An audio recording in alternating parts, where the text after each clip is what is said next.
Wine Bar, a cafe latte. It features an extensive menu of gourmet pizzas paired perfectly with an approachable wine list of more than 30 selections by the glass. Quality is key, so you'll never find artificial additives. Find Cafe Latte off Victoria and Grand or more at cafelatte.com. Portions of the following program may be pre-recorded.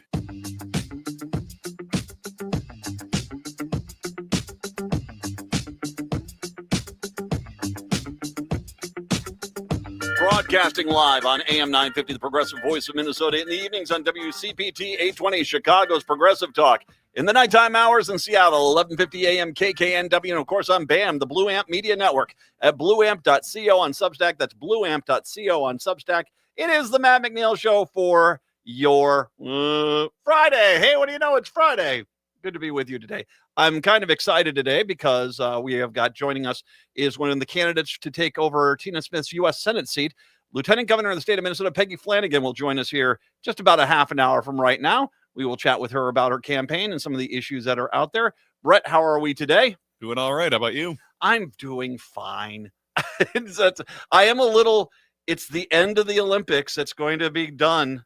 Olympics going to go bye-bye, and I've enjoyed this. I do like the Olympics and the concept and the fun of it all. I mean, did you watch any of the figure skating final with Lou winning that the whole thing? I missed that one yesterday. Yes, it was good. It was quite good and very enjoyable. And yeah, I'm gonna miss it. And so yeah, we got the men are playing right now. Men's hockey's playing right now in the semifinal. We were up 1-0 the last I checked. I guess they got a goal at the very end of the period because now it's 2-0. It says 2-0. You're keeping track. See, this is the quality producer I have. Does my show matter? Not at all. Keep track of that game. That's the important thing right now. Let me know how the U.S. is doing. Only we had a station Peacock account. I put it on the big screen behind you. We could miss a few network breaks. I've been sitting and turn around watching. There's something about something going on. Hey, look at that shot. All right, there you go. Do we know who won the other game, the other semifinal yet, or no? Oh, Canada, Finland. Yeah, the Canadians had to come back at the end and win. They did? They were down 2-1 and then scored 2 goals in the last few minutes of it. Oh, yeah, Denmark grapes. Oh, another Canadian-U.S. Matchup possible? Okay. Oh, I'm almost at the point just for Canada's psyche. Let them have the men's gold. We got the women's gold. Let them have the men's gold. You're okay. You're a great hockey team and stuff. I have no problem with that. I think Canada's awesome. 952-946-6205. I'm going to Guys and Dolls. Just a little bit of bookkeeping for you here. So usually after the show gets done, I post all the stories I talk about. I post everything up on social media pages, which, by the way, follow me on the social media pages. I like it when you do that. Matt McNeil Show on Substack, Matt McNeil Show over on Blue Sky, Progressive Citizen X, and Matt McNeil Show on Facebook, and Matthew McNeil 1 on Threads. And you can follow me there, post at me. I'll try to interact as much as I can. I'm a 57-year-old man. I'm not exactly the target demo, but I'll try. Okay, I'll try. Usually I post stuff. I'm going to go see Guys and Dolls. Have you ever seen Guys and Dolls in your life, the musical? No, I have not, unfortunately. I will say, there is a story about making sure you don't get yourself exposed in a negative way when you're doing a movie. The star of that one was Marlon Brando, who co-starred with Frank Sinatra. Now, I don't know what kind of singer really Marlon Brando is. I don't think good. So if I think about him, by the time he got to The Godfather, I'm not thinking about his mellow music or anything like that. But even if you're a good singer, you're putting yourself next to Frank Sinatra in a musical? Are you crazy? My God, that's no, you're not going to look good no matter what. I mean, it reminds me of the Clooney story when they were out doing the promotional stuff for the Ocean's movies, and Brad Pitt took his shirt off, and Matt Damon started taking his shirt off, and George Clooney violently grabbed him and said, "Don't do that. Do not do that. You do not do this. You're not going to win this. Just let Brad be Brad." So, yeah, I was in the play. I was in the musical once. Oh, yeah? What time period was this? God, Acne. I believe it was the Acme years. I got a horse right here. His name Paul Revere, and there's a guy that says if the weather's clear, can do. This guy says the horse can do. No, you could line up with Frank Sinatra if he were still alive. God, no! I couldn't line up with him even now. I mean, what are you talking about? He still is, trouncing me. No. I don't mind, pushing past that. So I'm going to go see that tonight. It's at Chanhassen Dinner Theater. I'm going to go see that, and so I will not be posting this stuff. I'll try to get everything posted tomorrow. Okay. All right. So just a little housekeeping for you, so you know what's up. 952-946-6205. 952-946-6205 is the phone number. Obviously, the big story of the day is the Supreme Court coming on down and smacking Trump on the tariffs. And as a matter of fact, if I can, I want to start off with what exactly the Supreme Court said here, because there is this entire notion, and Republicans have been trying to do this for years, trying to levy taxes on the American people, but by describing it in a different way, basically saying, oh, it's not a tax. And what their argument has been is, well, there's no X in tariff, so it can't be a tax, it's a tariff. But as SCOTUS ruled today, this is a tax, which basically means we have to, and shame on the national news media for not calling this what it is. Donald Trump levied one of the biggest tax increases on the American people in the history of this country. He tried to say it's a tariff, it's a bounty, it's booty. I don't care how he tries to label it.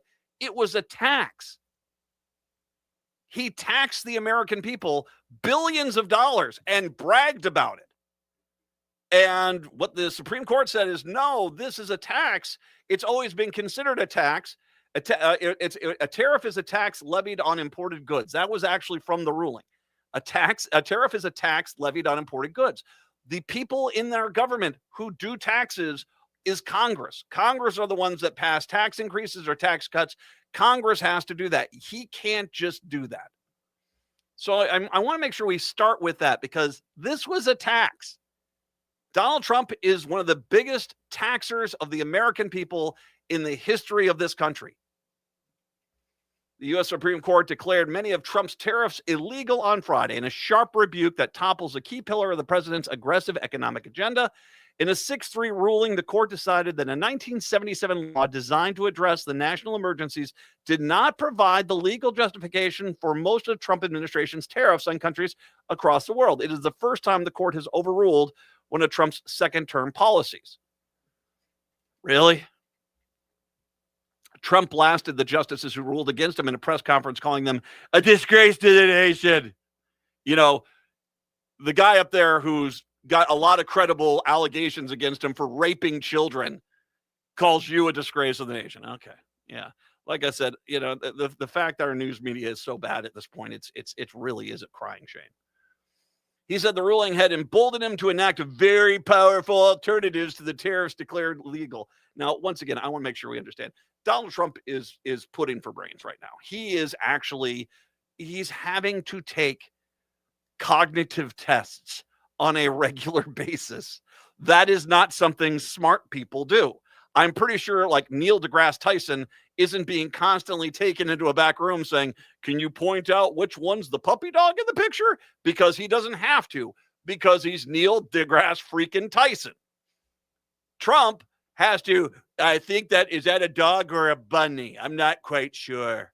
Do you see the ears up? Yes, that's a bunny. Oh, it's a bunny. See the bunny. Trump is stymied by a highlights find the image cartoon, for God's sake. He is not mentally well. So all this stuff that he thinks he tries to portray, I know everything's going on. It's clear he's being fed all these narratives and stuff like that. The president promptly announced that he would enact a new 10% global baseline tariff under Section 122 of the World Trade Act of 1974. Does he even know how to spell World Trade Act of 1974? No. Which allows the president to import. I don't think he knows how to do the numbers 1974, for God's sakes, at this point. He says, which will allow the president to impose tariffs for 150 days, so basically 5 months. Trump said that the administration would initiate investigations into the unfair trading practices that could lead to permanent tariffs. So he's basically saying, we're going to make stuff up so that we can keep my tariffs in place. Well, I'm sure they did not mean to do so. The Supreme Court's decision today made a president's ability to both regulate trade and impose tariffs more powerful and more crystal clear rather than less. He said there will no longer be any doubt that the income coming in from the protection of our companies and our country will actually increase because of this decision. Once again, the money that's incoming, the call's coming from inside your own house. You are taxing the American people. He is saying, I'm going to find a new way to tax the American people and take their money away from them. Meanwhile, there is I'll get to that. There's a huge question about the money that is already collected. Since it's illegal, that has to be refunded. And how you do that, I'm not sure. I mean, that's my money. That's Brett's money. That's your money. That's all of our money. How are they going to refund this back to us? The ruling was a significant blow for one of Trump's boldest assertions of executive power since his return to the White House. Should be noted, once again, 3 justices actually signed it with him. Of course, you know 2 of them. Their price tag is always quite visible in Alito and Thomas. But Kavanaugh, beer. I know it's going to be started. Apparently, he has no problem with this either. Gorsuch ruled against you. Trump has used tariffs to aggressively reshape U.S. trade policy, upending decades of agreements and collecting tens of billions of dollars from companies that imported foreign goods, which were passed on to the consumer. Tariffs typically need to be approved by Congress, which has sole authority under the Constitution to levy taxes.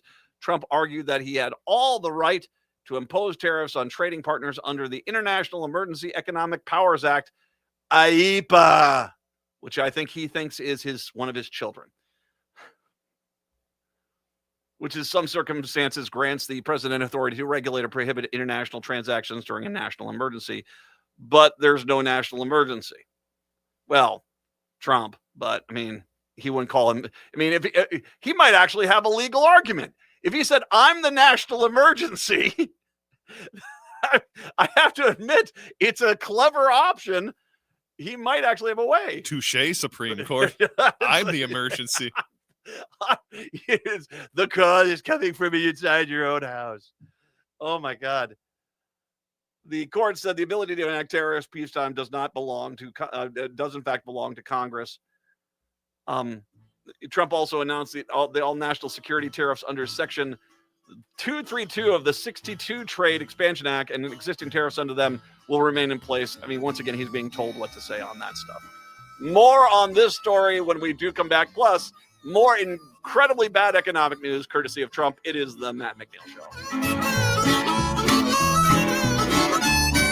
Hey, it's Patrick for Zero Res. February is the month for love, so when was the last time you gave your carpet the love and attention it deserves? Maybe you've been procrastinating on the holiday post-mortem cleanup at your house. Are you worried if you got down on your hands and knees what you might see or smell? Not only is your carpet one of the biggest investments in your home, but it's also the largest air filter in your home. And what's worse, you're going to be stuck inside breathing this nasty stuff for months. And you're just in time for Zero Res's post-Valentine's Day flash sale. Get 3 rooms of carpet cleaned for $109 plus a 4th room free. But you have to book by February 20th. Call my friends at Zero Res right now, 952-ZERO-RES, or go online to ZeroResMinnesota.com and say you want the AM 950 special. A 4.9 rating on Google reviews and over 21,000 satisfied customers can't be wrong. Backward or forward spells the same. Zero Res. Get ready to zoom into a world full of color, música, and alegría at Children's Theater Company. Go Dog Go, Ve Pero Ve is a bilingual musical bursting with playful, high-speed energy as dogs drive, swim, and race to the big dog party. This joyful espectáculo blends English y Español with expressive physical storytelling. Go Dog Go is sure to have you laughing, moving, and howling with delight. On stage January 20th through February 22nd. Tickets at childrenstheater.org. Hi, this is Frank Brown of Minuteman Press Uptown with a question for our listeners. How important are business values to you? When you need high-quality digital print, it matters who you work with. You see, Minuteman Uptown is unique. We're one of the only union print shops in Minnesota providing our team with living wages and benefits. We believe in second chances for justice-impacted individuals who want to contribute to the community, and we are active in local issues. We've been in the streets standing up for racial, social, and economic justice. At Minuteman Uptown, our mission is to connect all communities through technology-driven print solutions. An example of that mission is when I moved Minuteman Uptown to North Minneapolis. We're invested in this local community, and we help small businesses and local organizations throughout the Twin Cities reach their audiences. Reach out to Minuteman Uptown and partner with a printer that shares your values. Call us today at 612-870-0777 or visit us at mpuptown.com. That's mpuptown.com. AM 950 would like to thank everyone who joined and donated during our winter membership drive. Your support shows that Minnesotans still value an independent progressive radio station that delivers facts, not spin. AM 950 is locally owned, based right here in the Twin Cities, and dedicated to uplifting small businesses and diverse communities. At a time when some voices are being pushed aside, AM 950 refuses to be silenced. Please help keep progressive radio on the air. Visit am950radio.com and donate today.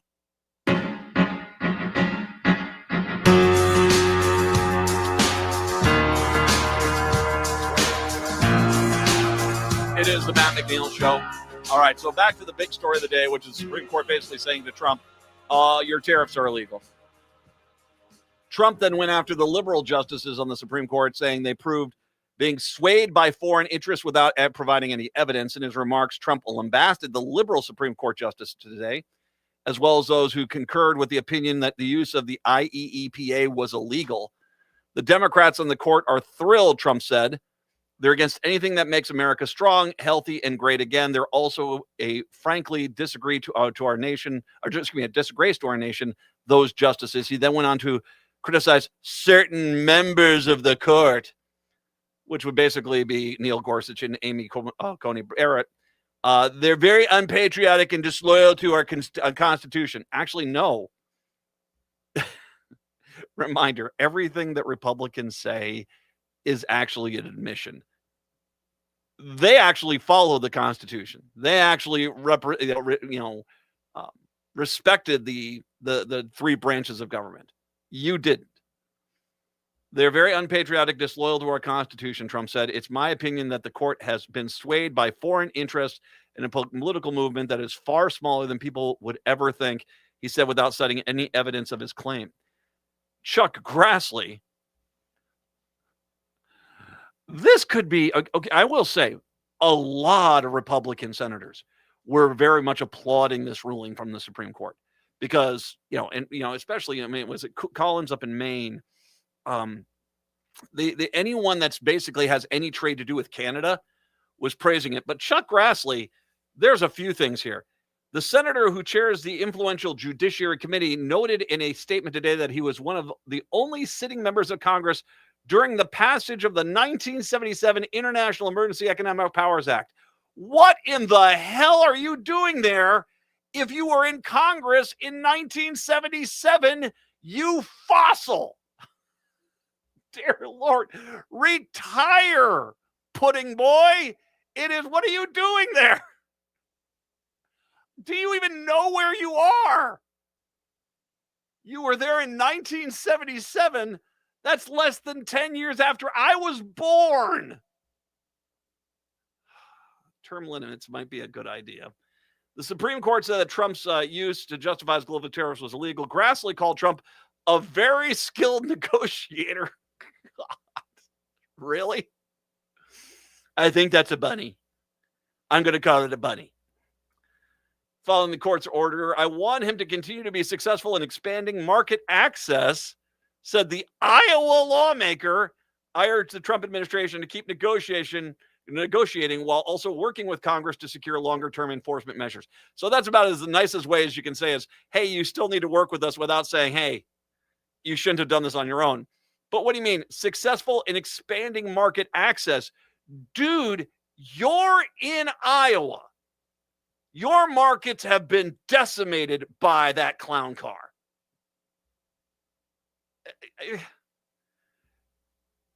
Seriously. Retire, Chuck Grassley.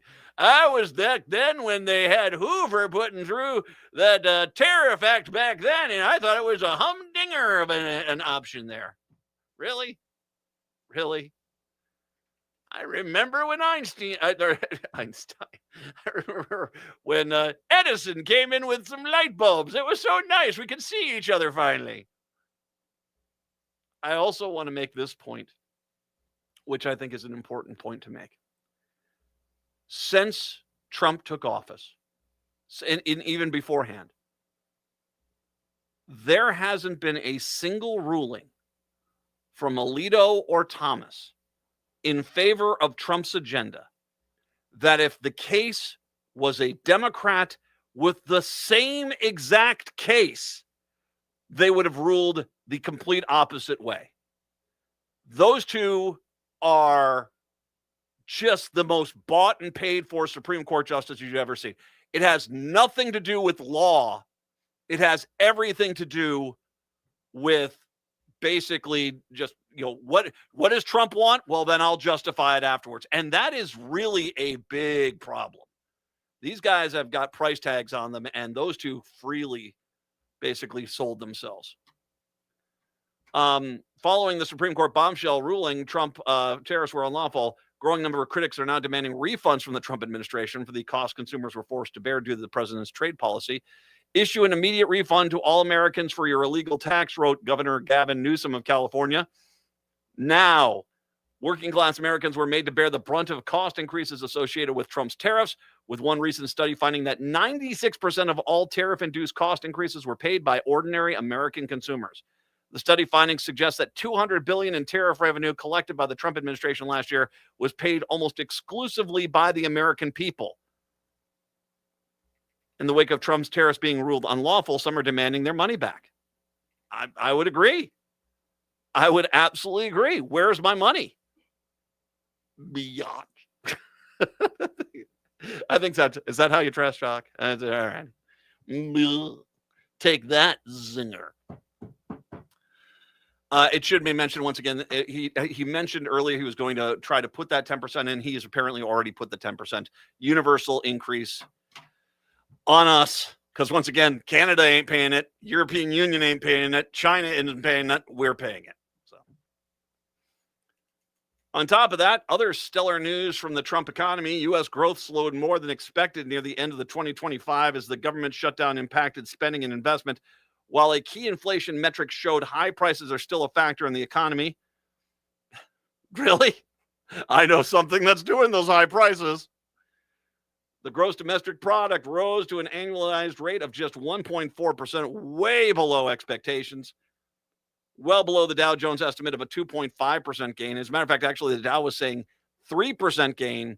2.5 was on their low end. Consumer spending increased at a slower pace in the period, while government spending tumbled sharply in the quarter. They're trying to make the argument that this was about the government shutdown, but the problem with that is the quarter this involves. This is not Christmas. December was basically your big spending month. And don't get me wrong, there is stuff that's spent there, but this is basically half of where they thought the GDP was going to be. Half of where they thought it was going to be. That's not 2 weeks in November, 3 weeks in November. The economy is already sucking canal water, and December did not come through for you on the numbers you wanted. For the full year of 2025, the U.S. economy grew at a 2.2% pace, down from the 2.8% increase under Joe Biden in 2024. His economy is worse than Joe Biden's. That's a fact. The federal government shutdown clearly set the economy careening off its path, said a chief economist working for Trump. Just before the data released, Trump warned the GDP numbers would be soft, blaming it on that government shutdown, Joe Biden and Barack Obama and Hillary Clinton. And I think that's a bunny. So there is all the proof you need. It's a bunny. Yeah, our economy is basically in tatters right now. It really is. It is bad. And once again, where's my rebate check, Donnie? You owe me money for all these tariffs I had to pay for. When we come on back, the Lieutenant Governor of the state of Minnesota joins us. It's the Matt McNeil Show. Hey, Minnesota, it's your favorite sexy liberal. Join me and my fellow cohorts in liberal justice weekdays from 8 to 11 on AM 950 KTNF, St. Louis Park, Minneapolis, St. Paul, the progressive voice of Minnesota. What if I told you that toxic pesticides from crop seeds and lawns have spread all over Minnesota's lands and water, devastating wildlife and posing risks to our health? Well, it's true. But a coalition of Minnesota farmers, community members, anglers, and more are taking action to protect our state from neurotoxic pesticides. To learn more and get involved, visit cleanerseed.org. That's cleanerseed.org. And tune to Food Freedom Radio. Would you let animals pick your insurance? Do you really need to experience mayhem to get the best rates? Or how about a celebrity quarterback or fake university saving you money? There's a lot of marketing stunts when it comes to insurance, but what you really need is someone looking out for you. Call Array Insurance, and they will work hard to find you the best insurance coverage and rates. So avoid gimmicks and call Cheryl at Array, 763-504-3067 or arrayinsurance.com. Array Insurance, working hard for you. In today's uncertain times, Woodland Stoves and Fireplaces believes that a fire can add comfort and security to your life. At Woodland, our mission is to connect you to a place for fire that works. Woodland Stoves and Fireplaces installed our wood stove years ago, and we still love it. Watching the fire, feeling the heat, is a joy we experience every day. And knowing we have a reliable heat source makes us feel snug and safe. There are many choices in wood, gas, or electric. For diversity and styles, at Woodland Stoves and Fireplaces, we display over 180 models, and 35 of these are burning displays. You can experience the glow and warmth of a live fire. Whether wood, gas, or electric, find a fire that warms your heart, a fire that adds comfort and security to your life. See the many choices at Woodland Stoves and Fireplaces, located on the corner of East Franklin and Riverside Avenue in Minneapolis, and online at woodlandstoves.com. Woodland Stoves and Fireplaces since 1977. For over 48 years, our slogan has been, out of the ordinary products and services. Our mission is to get you a fireplace that works in your life. AM 950, the progressive voice of Minnesota. It's no secret that medical care costs are soaring, with nursing home and skilled nursing care costs being some of the highest. You don't have to deplete your savings in order to receive long-term care. At Schroman Law, we work with families to develop and implement strategic planning for medical assistance for long-term care, for assisted living, nursing home care, or home-based care. Contact us today to schedule a free consultation at schromanlaw.com. That's SCHROMEN law.com. With your AM 950 weather, I'm Brett Johnson. Look for cloudy skies today with a high near 30, tonight cloudy with a low around 18, and Saturday partly sunny with a high near 26. Step into Fort's a children's theater company. It's a fort-building wonderland where theatrical elements, evolving light and soundscapes, and towering towers of cardboard boxes set the scene for shared creative play. That's Fort's, now through April 5th at Children's Theater Company. Tickets at childrenstheater.org. Go, girls, go, go, go, go, go. We girls gonna take control. You boys better know, no, no. We girls gonna run this show. Go, girls, go, go, go. Broadcasting in the evenings in Chicago, WCPT 820 Chicago's Progressive Talk. In Seattle, the nighttime hours, 11:50 a.m. KKNW. Across the world on the Blue Amp Media Network at blueamp.co on Substack. That's blueamp.co on Substack. And, of course, in Minneapolis, St. Paul, on AM 950, the progressive voice of Minnesota. It is the Matt McNeil Show for your Friday. It's an absolute privilege to welcome in to the show the 50th Lieutenant Governor for the state of Minnesota, Peggy Flanagan, who has decided to run for the open Senate seat in Minnesota that Tina Smith has decided to not run for again. She's kind enough to take some time today to talk about her campaign. Lieutenant Governor, thank you very much. I appreciate the time. Thanks so much for having me, Matt. I'm happy to be here.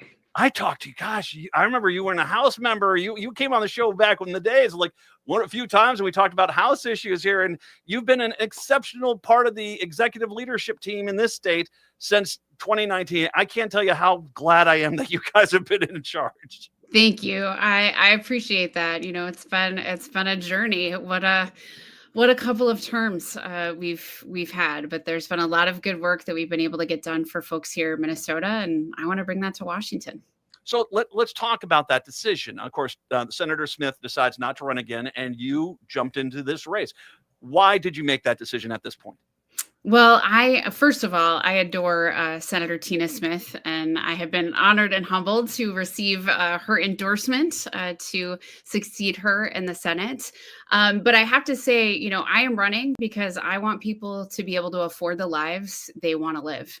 And we are in a moment where folks feel like the bottom could fall out at any moment. And I absolutely know what that feels like. I think there aren't enough people who understand what it means to have to try to stretch $20 through the end of the month serving in the United States Senate. Because frankly, if there were, we wouldn't have seen this big, ugly bill that, took literal food off the table through SNAP cuts and took healthcare away from people through Medicaid. So it is time. And I think that we need Democrats who are ready, to fight. I'm sick and tired of Democrats fighting from a defensive crouch or just nibbling around the edges or picking fights based on, what we think we can win instead of what people actually deserve. And I think we need to increase the minimum wage.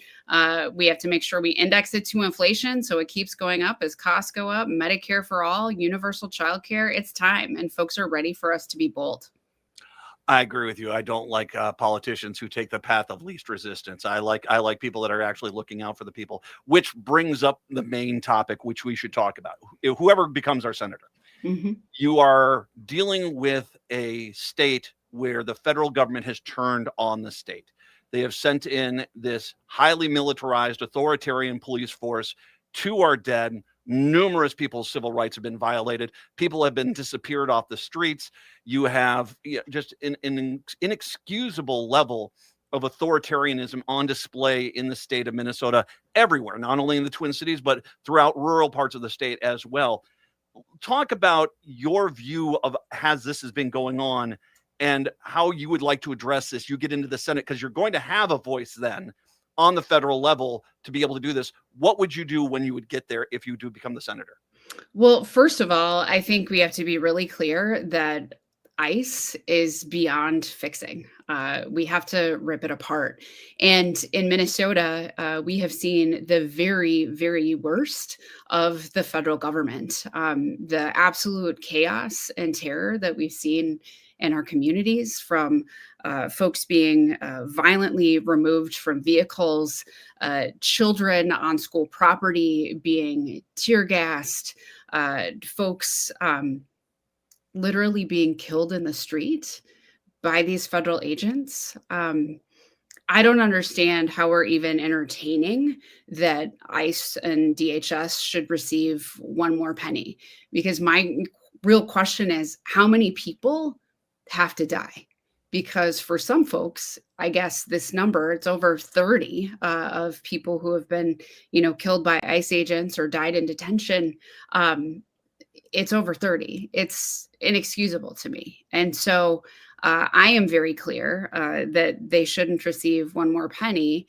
And when I get to Washington, there's no other word for it that I have other than avenge Minnesota.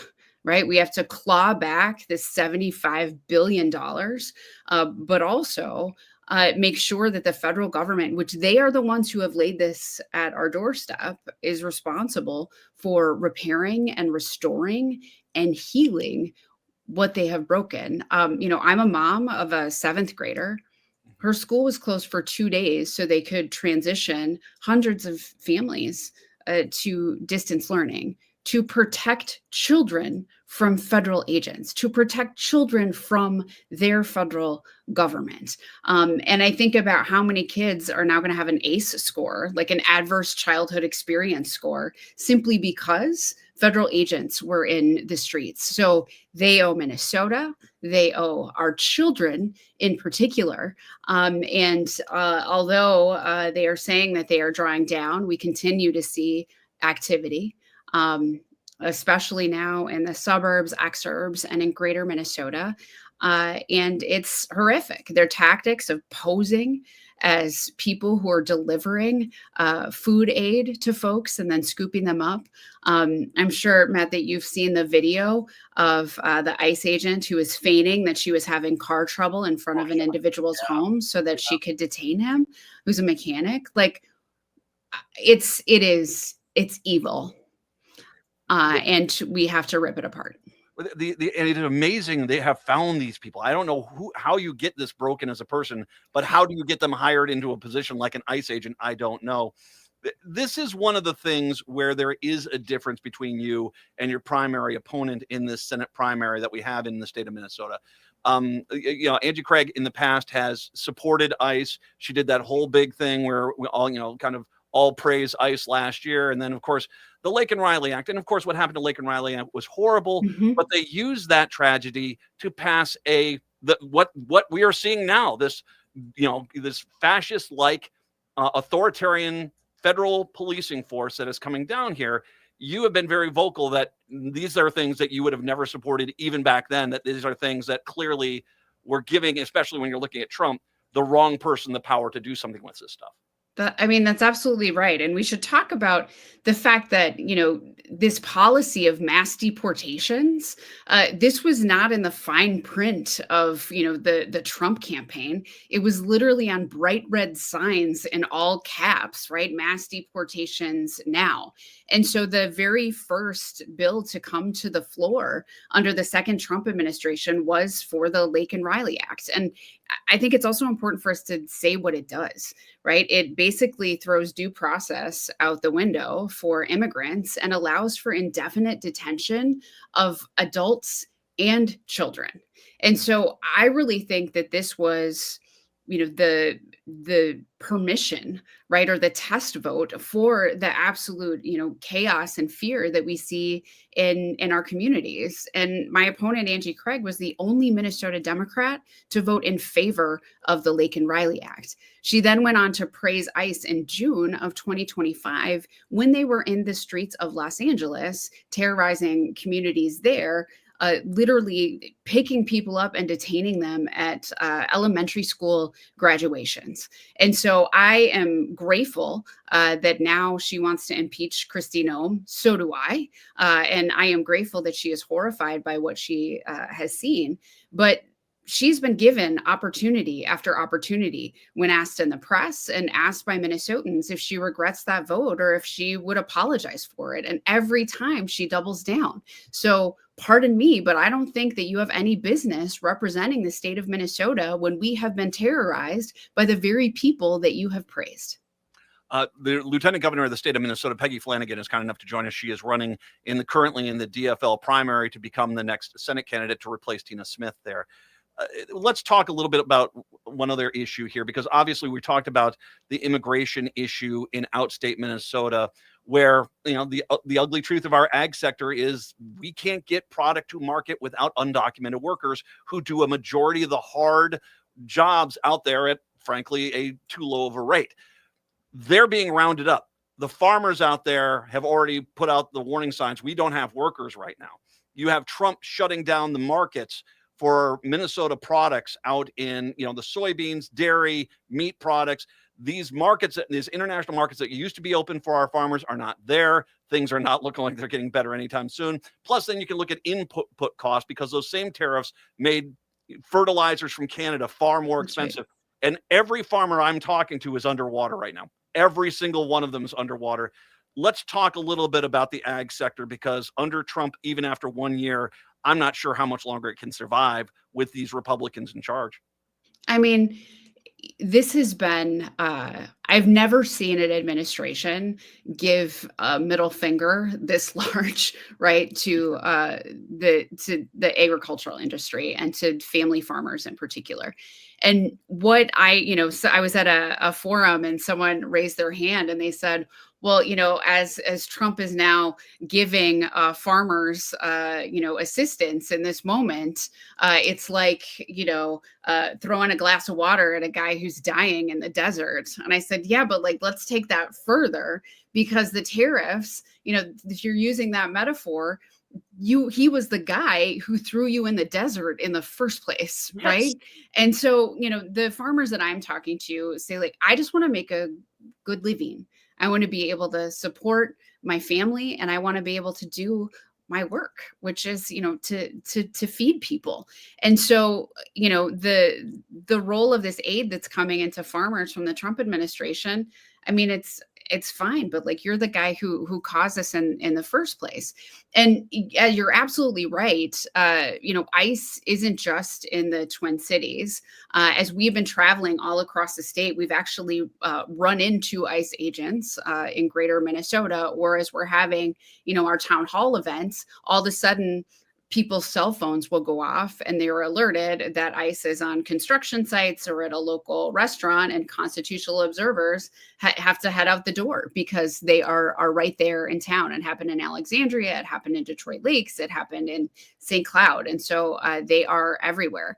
And we know, that folks are, like you said, afraid to leave their homes. They're afraid to go to work. And this is absolutely impacting Minnesota's economy. And so regardless of which, party you affiliate with, maybe one, maybe none, it is completely crippling our agricultural industry, and it's hurting Minnesota's economy. So if you're not going to support immigration out of the kindness of your heart, then maybe you will, because it's the backbone of the economy. What we also know is that this labor shortage is absolutely impacting farmers, who, as you said, are already facing, many, many challenges. And last year alone, more than 4,000 H-2A visa holders came to Minnesota to work on farms. But in the first half of the year, the number of H-2A workers in Minnesota dropped about 12%.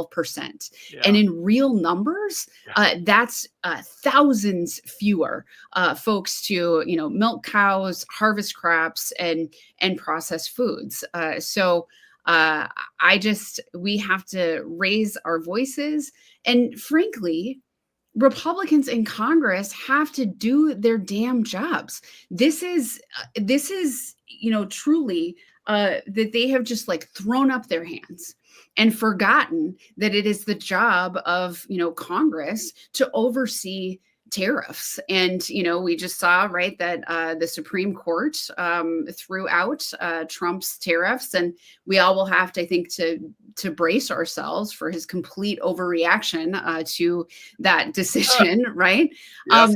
But, I think so this lies at the feet of Congress.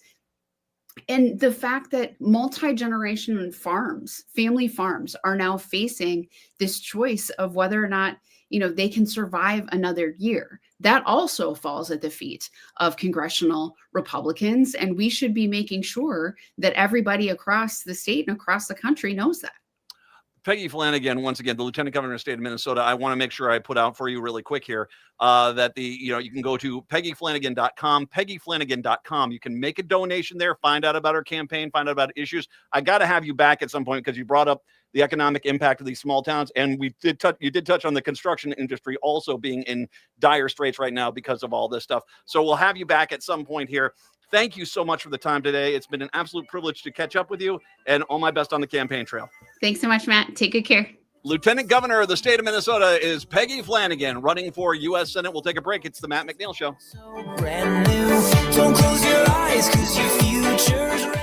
Are you tired of hearing how white European men discovered everything?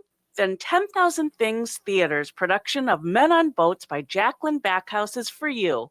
It features a cast of the people the first expedition to the Grand Canyon in 1869 left out, running February 19th through March 15th at 4 different locations, starting with Open Book in Minneapolis. contact 10,000things.org. That's 10,000things.org. Hey everyone, it's Ellie Krug, the host of The Legal Trends Woman that airs on Saturdays at 3 o'clock. As some of you know, when I'm not doing radio, I'm writing things. A decade ago, I published my first book, Getting to Ellen, a memoir about love, honesty, and gender change. More recently, my newest book, Being Ellen, A Second Chance at Life, was released. I'm thrilled about that, so much so that I partnered with one of AM 950's friends and advertisers, Big Hill Books in Minneapolis, for an author event where you can come and meet me and hopefully buy a book or two. The author event at Big Hill Books will take place on Sunday, March 1st from 2 to 3 in the afternoon. Big Hill Books is a lovely place with all things literary. Please come. I'd love to personally inscribe a book for you and to chat about what it means to live authentically, true to oneself. Again, please join me on Sunday, March 1st at Big Hill Books, which is located at 405 Penn Avenue South in Minneapolis. I look forward to seeing you. At Woodland Stoves and Fireplaces, our job is to help you find a place for fire. Our displays include over 180 models in diverse styles, and we have over 35 burning displays. Come and experience the glow and warmth of a live fire. Some say there are only 2 seasons in Minnesota: road construction and winter. Hi, this is Laura, and I agree there are 2 seasons in Minnesota: summer and fireplace season. I bought my wood stove for Woodland Stoves and Fireplaces in 2005, and every season after summer comes the time when we fire up the wood stove, get out our favorite music, and discover the warmth of fire.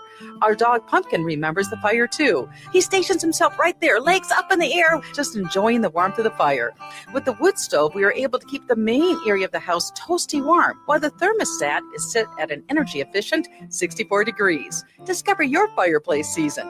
Visit Woodland Stoves and Fireplaces today. Woodland Stoves and Fireplaces, out of the ordinary products and services since 1977. Hey, Chanhassen in Eden Prairie, it's Alex with Buzz Cut Mowing. Why wake up early, freeze, and shovel snow when I can handle it for you? I provide fast, reliable snow removal so your driveway and sidewalk stay clear, safe, and stress-free all winter long. Relax, enjoy your morning coffee, and let me do the heavy lifting. Visit buzzcutmowingmn.com today and make this winter easier, warmer, and worry-free with Buzz Cut Mowing, because nobody likes shoveling snow.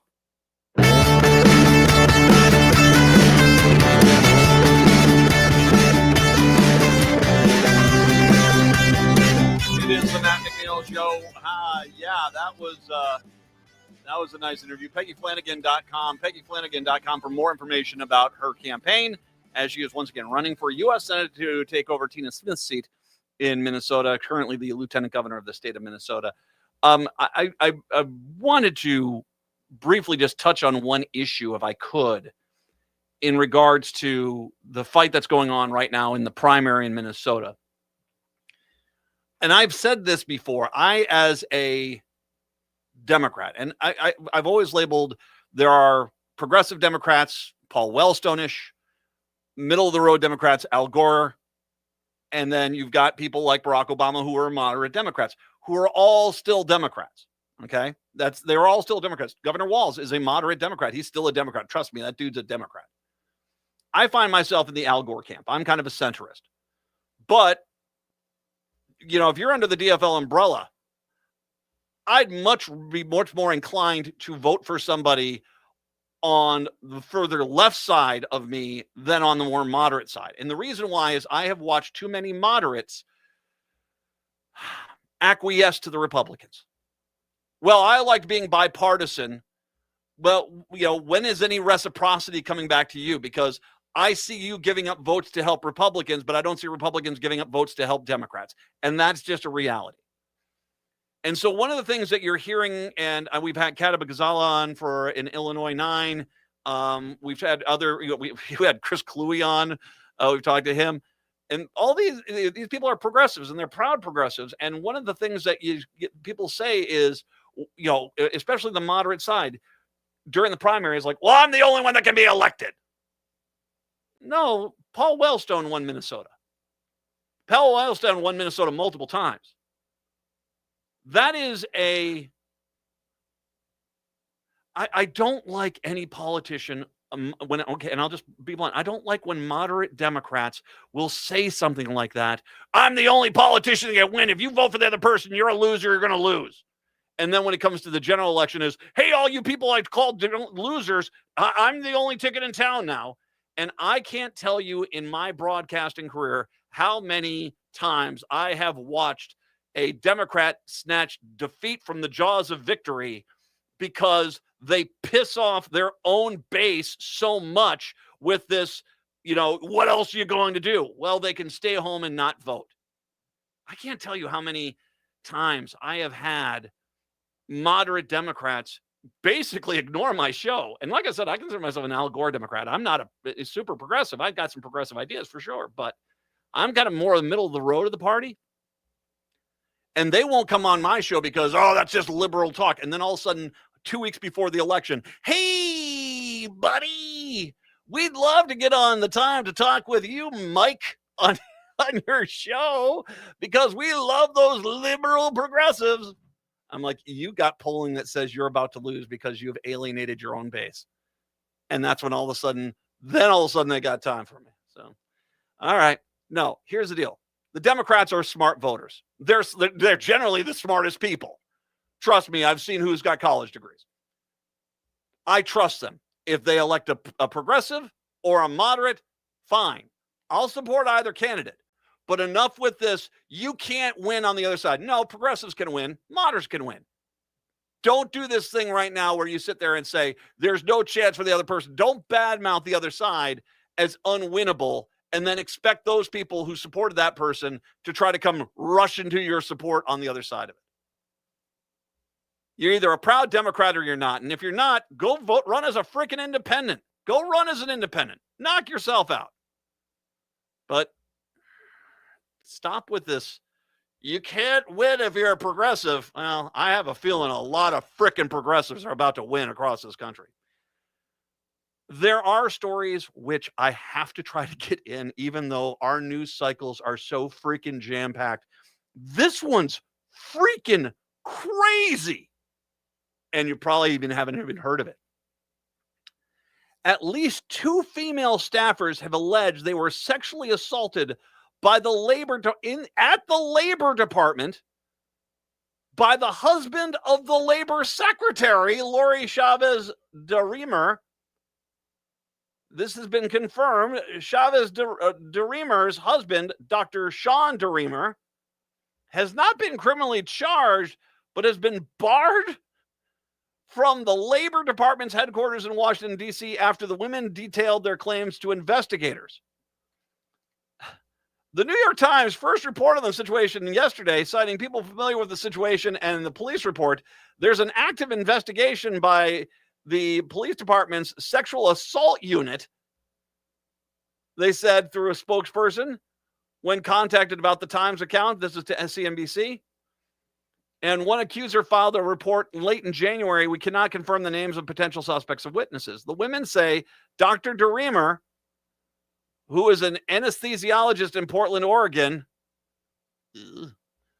had touched them inappropriately at the Labor Department's building on Constitution Avenue.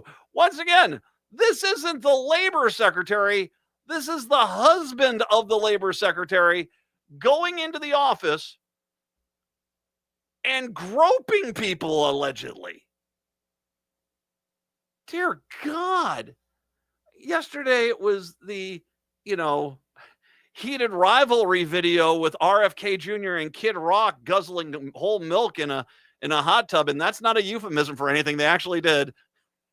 Never mind. I'm not even going to go down that grotto. No.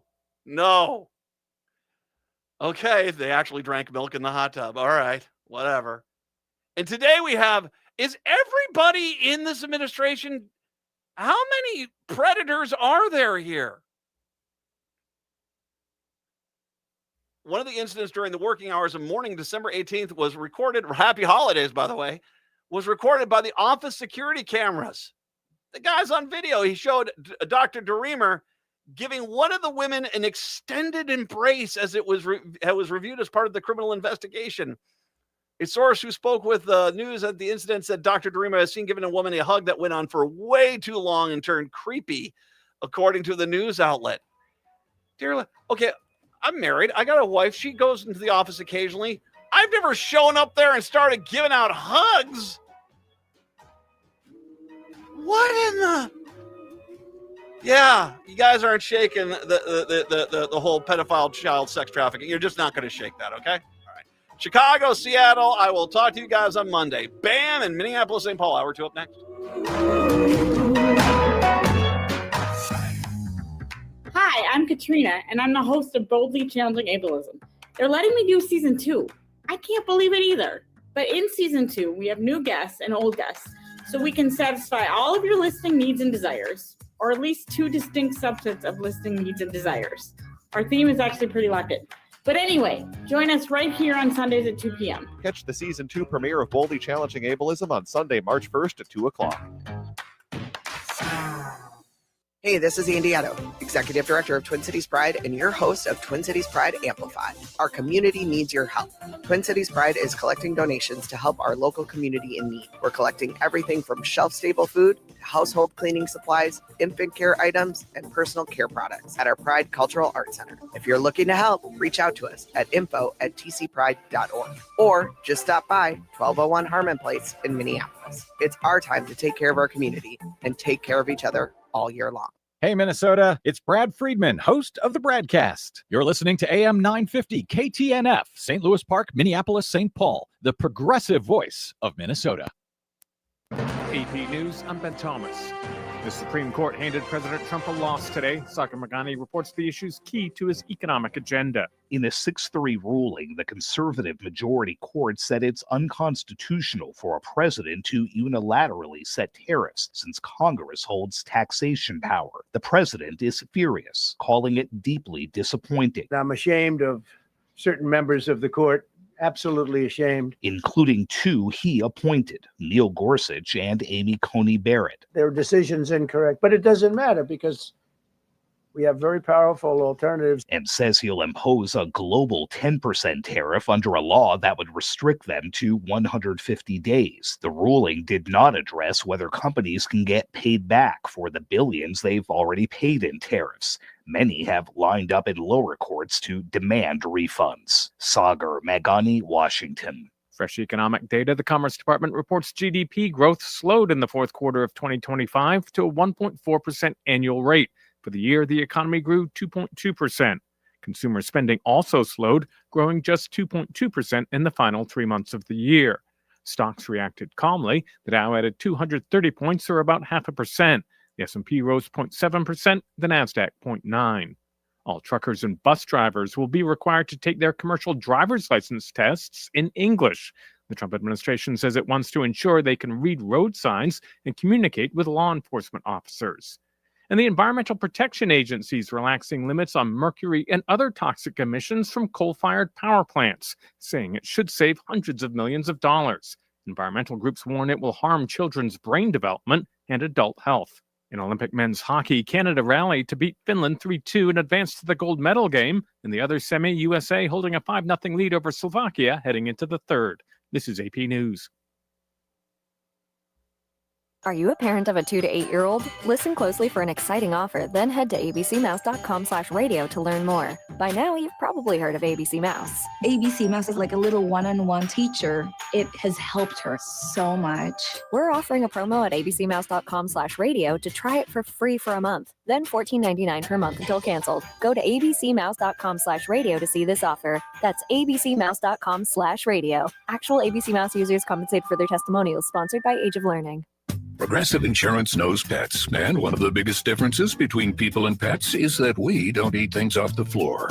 But dogs definitely will, and it makes them so happy, no matter what it looks like, smells like, or what state of decomposition it's in. We all want to go through life that carefree, and that's also why you should get Progressive Pet Insurance, because they eat things off the floor. So protect your pet from all the questionable life decisions they make. You know where they drink from when you're gone, right? Progressive Casualty Insurance Company and Affiliates, covered subject to... Hi, I'm Mary T. I'm a proud supporter of AM 950 because this station shares the values that I care about most: community, connection, and making a difference. Just like AM 950, I believe in using our energies, our resources, and our voices to lift up others. That's why I started the Mary T. Scholar Program at the University of Minnesota College of Education and Human Development, providing graduate students with internships internationally. For over the past 10 years, our students have served communities in Laos, Cambodia, Nepal, India, Cameroon, and Thailand, gaining experience and helping people in ways that really make a difference. Supporting AM 950 fosters conversation, awareness, and action in our communities. It's about shared values and believing that together we can make a difference. Visit marytinc.com to learn more about the work that we do. Peace of mind shouldn't cost a fortune. We keep things simple at Schroman Law because we believe planning for your estate and end-of-life care shouldn't be stressful or expensive. Every client relationship starts with a free consultation so clients have the information they need before making important decisions. From there, we work closely with clients to ensure they are choosing the most efficient and cost-effective plans for their specific needs. Schedule a free consultation today at schromanlaw.com. That's SCHROMEN law.com. With your AM 950 weather, I'm Brett Johnson. Look for cloudy skies today with a high near 30, tonight cloudy with a low around 18, and Saturday partly sunny with a high near 26. Discover the Pizza and Wine Bar at Cafe Latte. It features an extensive menu of gourmet pizzas paired perfectly with an approachable wine list of more than 30 selections by the glass. Quality is key, so you'll never find artificial additives. Find Cafe Latte off Victoria and Grand or more at cafelatte.com. Portions of the following program may be pre-recorded. Hour number 2 of the show here on your Friday. Matt and Brett here. 952-946-6205, 952-946-6205. I don't think we've gotten any medals so far today. I know that I was watching, when I was running at the Y today, I watched the U.S. Women's curling team get beat by Switzerland. I'm not happy about that. But I'll tell you one thing, like one of their freaking watches. They're a pretty precise little squad there. They got they don't miss too often. How about we say it like that? Are we still at? Oh no, we did get one medal today so far. It's a bronze in the short track women's 1500. So I think that's our first medal for short track this year. So Corrine Stoddard, nicely done. Congratulations. Good luck there. So we're at 29 so far, 10 gold, 12 silver, 7 bronze is where we're at. You have an update for us on this U.S.-Slovakia hockey game? Oh, yeah. Here, let me pull it up here. I believe it was 5-0 last time we checked, and that is still the score right now. 5-0, man. That's not a bad. The Czech and Slovakian hockey teams are sneaky good. They're like Finland. They're not bad hockey teams. And I mean, I will say this: I could have easily seen any of these 4 teams playing. It's going to probably end up being Canada versus the U.S. unless we're about to see the comeback of the ages in the semifinal game here. But I could easily have seen this being, it's the Czech Republic, right? Where it's the Czech Republic, Czechia. Yeah. Who almost beat Canada. Went to overtime in the quarters. Yeah, that's right. So they basically, so you got them and Finland. You could either have either one of them in there, and it would be. I wouldn't have been surprised. They're all NHL players now. Not many of these guys left from the KHL, the old Russian hockey league. No, and even if you remember Marian Gaborik, he was from Slovakia as well. So they produce talented players over there. Yeah, I remember him. He was the epitome of like a soccer player in hockey. He didn't really care about playing for the freaking Minnesota Wild, but when all of a sudden it was time to play for the home team back in the motherland. I mean, he was all of a sudden physically fit and ready to go every freaking time. But he's right. I mean, he rode the pine, man. He rode the pine a lot because he was always quote unquote injured, if I can remember correctly. I'm not being very nice, am I? I'm not being very international. So what was your favorite Golden Corral moment in Minnesota? The Maple Grove residents are now going to have to drive a little further to find their next endless buffet. The Golden Corral in Maple Grove is closed. Where else can I find a chicken floating in the chocolate fountain? Well, I don't know. All you can eat promise with it. The location is listed as a shuttered on the corporate website. It responded to commenters on Facebook saying it's permanently closed. In a separate post on Facebook, a diner shared an image of a sign on the restaurant door that thanks customers for 10 years of patronage. God, I hope no one ate there for 10 years. Dear Lord.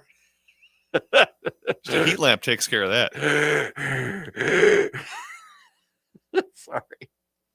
This Golden Corral is permanently closed, the sign said by Dale and Terry Maxfield reads. We're going to continue to operate the Golden Corral in Maplewood, Minnesota. There still is one over on White Bear Avenue. Yes. Oh, where you're going for dinner tonight? No, not really. Nope. Go to Golden Corral and see Guys and Dolls. That will be an unpleasant experience for everybody in that theater. No, I'm not doing that tonight.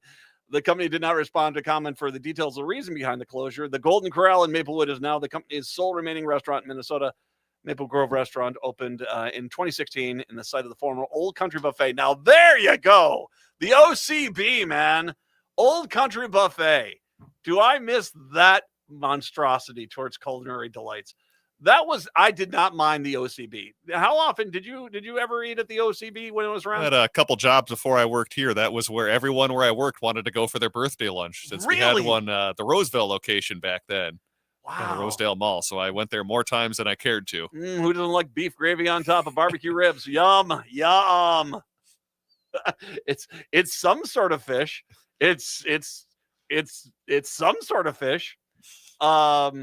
Gosh, man, no, OCB wasn't bad. The old Country Buffet was not That's bad. always fun when you go there. You used to identify the food by the color. I'll see some of the yellow, maybe a little bit of the blue.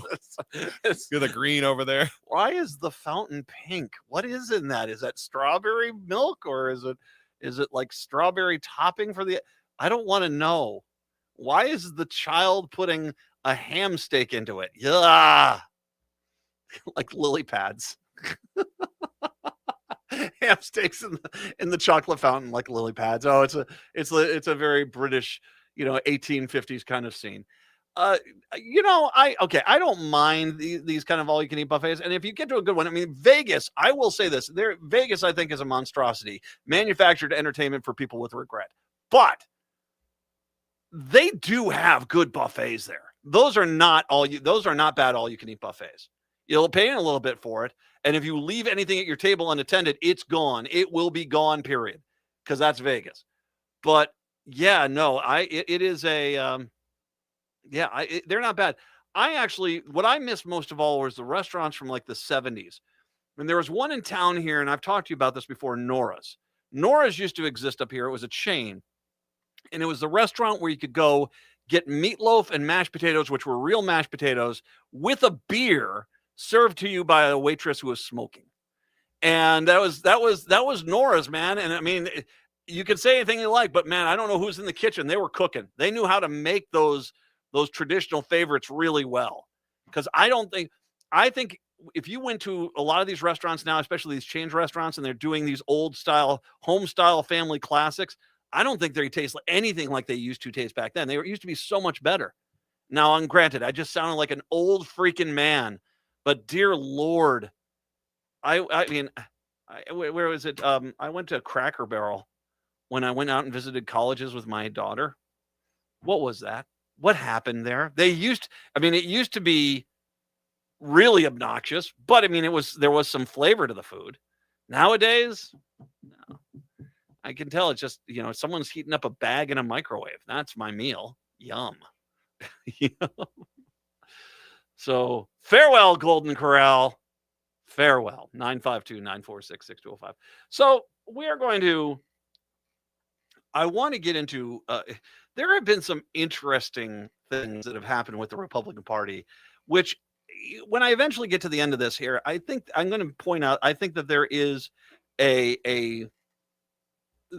message we can take from the Republicans' behavior just since the session opened, as well as over the last few days. This is going to be a video. This was actually posted by the Minnesota DFL, and it is a human catcher's mitt named Greg Davids. He's a representative from Southern Minnesota, Republican. And I think this kind of speaks for itself. Why don't you go ahead and play this clip if we could? Thank you, Representative Mueller. You said there was 2 murders. What were the conviction dates on those murders? Because I don't think there was any murders, and I don't think they'll ever be convicted of murder. So you said that there's 2 people murdered. What are the dates of their convictions? Thank you, Madam Speaker, and thank you for the question. There doesn't need to be a conviction for me as an individual to say there's a murder.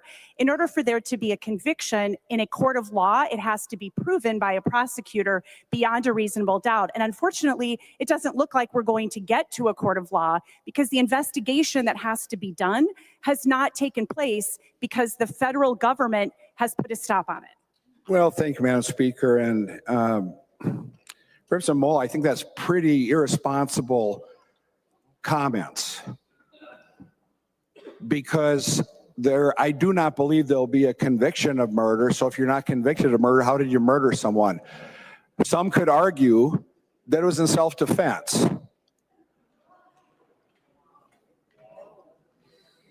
I said some could argue that.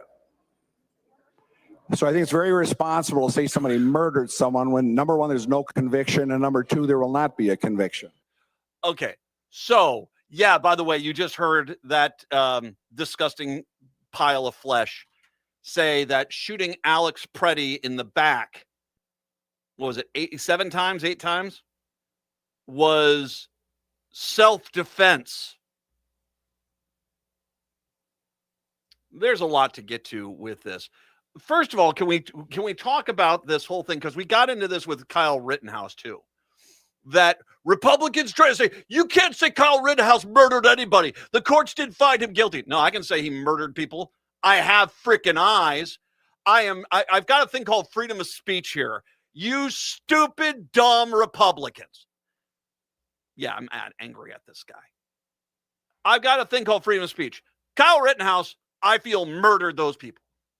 The court of law, the Republican organized and coordinated freak show of a court case there where the judge was there and basically let known from the beginning is, I'm not going to find this guy guilty at all. That was a travesty. Kyle Rittenhouse murdered people in the streets of Wisconsin. He just was never held legally accountable for it. I can say that. This idea that you Democrats, you can't say ICE agents murdered Renee Good or Alex Preddy because there has to be a court case and there has to be a trial and then they have to get appeals and then this and then and only then if you ask us in triplicate will we say you can use the word murder. By the way, we've already done this little dance with you stupid morons already, and you guys insist that Derek Chauvin didn't murder anybody. Still today. No, this is a standard technique. Now, listen to this human catfish out there basically sitting there going, you can't say the word murder until I tell you can say murder. He then makes the comment, and before we get into the final thing he said here, and he says that's irresponsible comments. He actually said that saying what we all saw with our eyes, that Renee Good and Alex Preddy were murdered in the streets by ICE agents. We all saw it there, you disgusting creature. By the way, and if you got to see this video, I've posted this video up on the social media. If you see this video, why does he look like he's at an insurance convention in Fargo? I mean, why you're at the, okay. I mean, I wear t-shirts because I'm a radio host. You're a sitting House rep and you look like you just, you're having a casual lunch over at the Golden Corral, man.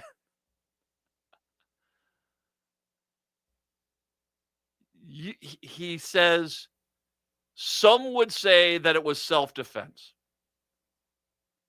Renee Good was shot from the side in the face by an agent who basically then said effing B word as he murdered her. And then the ICE agents refused to let anyone try to help her as she bled out in her car. Sounds real murdery to me there. Doesn't sound like self-defense. Alex Preddy, come on. you fat tub of goo. You think Alex Preddy was self-defense when 8 guys were on top of him? They'd taken the gun off his belt and they shot him in the back in the streets? I get it.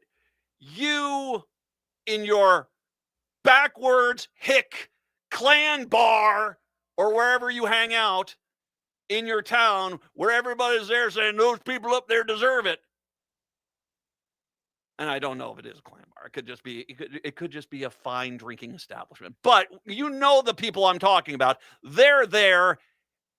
You might want to have those people are having those conversations in outstate Minnesota.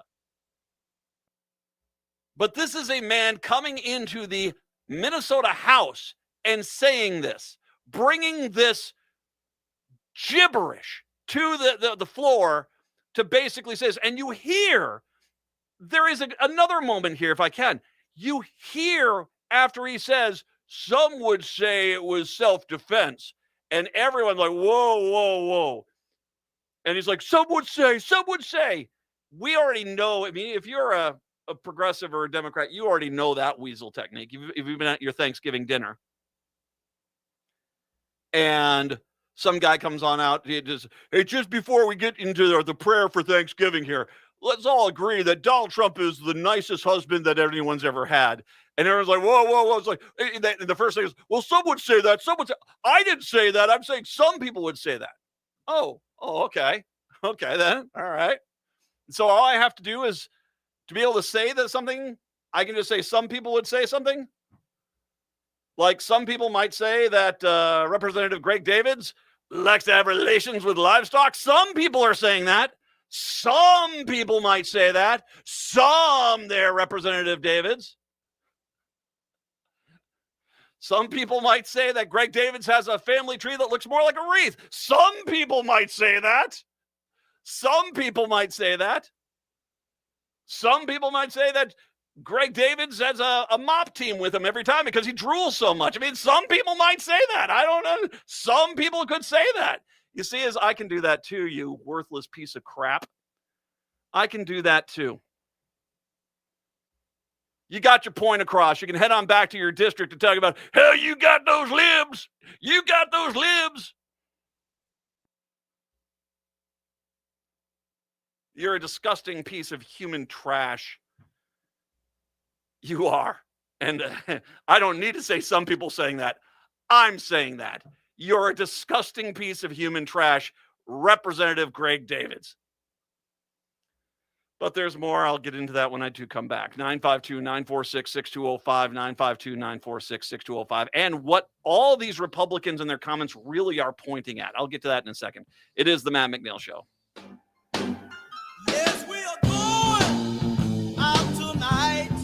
This is Chad, owner of AM 950. I've been telling you about my friends at Snap Construction, who are arguably the most well-reviewed exterior construction company in the metro.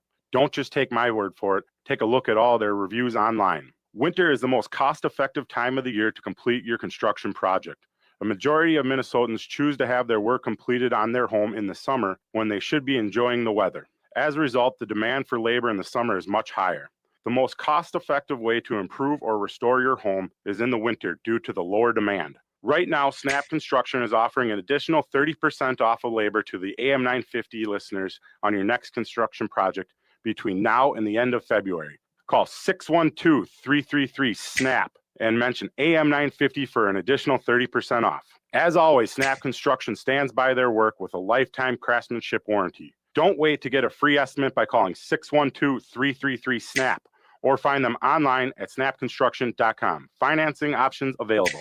What if I told you that toxic pesticides from crop seeds and lawns have spread all over Minnesota's lands and water, devastating wildlife and posing risks to our health? Well, it's true. But a coalition of Minnesota farmers, community members, anglers, and more are taking action to protect our state from neurotoxic pesticides. To learn more and get involved, visit cleanerseed.org. That's cleanerseed.org. And tune to Food Freedom Radio. Hi, My name is Katrina, and I'm the Community Program Specialist at the Institute on Community Integration at the University of Minnesota. We have a podcast called Boldly Challenging Ableism. We look at issues being faced by the disabled community, and for each episode, I interview someone about a topic, and we talk about why it matters and how it could change for the better. Season 2 is about to come out. If you haven't heard Season 1, that's okay. Season 2 is better, and it's not in a sequence. Plus, I won't even know. It will be on Sundays at 2 p.m. right here on AM 950. Are you tired of hearing how white European men discovered everything? Then 10,000 Things Theater's production of Men on Boats by Jacqueline Backhouse is for you. It features a cast of the people the first expedition to the Grand Canyon in 1869 left out, running February 19th through March 15th at 4 different locations, starting with Open Book in Minneapolis. Contact 10,000things.org. That's 10,000things.org. Greg Bakken here. I've told you about the out-of-the-world roast beef sandwiches at Maverick's Real Roast Beef, but I haven't told you about their Philly steak sandwiches, turkey bacon avocado sandwich, BLT, crispy chicken, fish sandwiches, brisket, or pulled pork. Okay, you get the idea. They make a lot of delicious food to the same standard as their famous roast beef sandwiches, and now I'm starving. I'm going to go to Maverick's Real Roast Beef off Lexington and Roseville, and you need to go too. Check out their menu at mavericksbeef.com. Haven't you heard on the internet, girl? It is just crazy. If you think about what he is saying there and this whole kind of concept of, first of all, you can't say murder unless it's like this. I can say someone murdered somebody. It's freedom of speech. Do you think that there's actually an exception to that? They murdered the guy. Was the guy alive beforehand? Yes. Did their actions murder him? Yes. Or Renee Good? Or the victims of Kyle Rittenhouse, who once again was an underage child carrying a gun. It wasn't his, which he was not entitled to carry into a state he did not live. No, that you guys can't say murder unless we say you can. No, I can say it. Yeah. Hey, you're the same people that, even though we have mountains of evidence, still insist Donald Trump won in 2020. Come on. I mean, there's far more legal argument I would have to say that, you're out of line because of the legal findings that you're actually full of it. How about I say it like that? But it's just this whole idea of, because I guarantee you, down in his district, that's probably, that got a diversion. Now, once again, I don't know if it's that simple. And here's one point I will bring up. This has really poisoned the voter base of the Second Amendment guys, because you see a guy, this is quite literally what they said the Democrats were going to do. You're going to legally be carrying a gun, which Alex Preddy was. They're going to disarm you and then shoot you in the street, which they did. They murdered him after they disarmed him. And so there is this attempt by Republicans now in their districts to go out there and, I don't think it was great, but, they didn't murder him. It was justified. And a lot of the gun guys are like, I'm not sure that's justified. But he is just one of the clown cars I am dealing with today. Minnesota State Representative Elliot Engen recently accused Democratic lawmakers of being responsible for the deaths of Alex Preddy and Renee Good.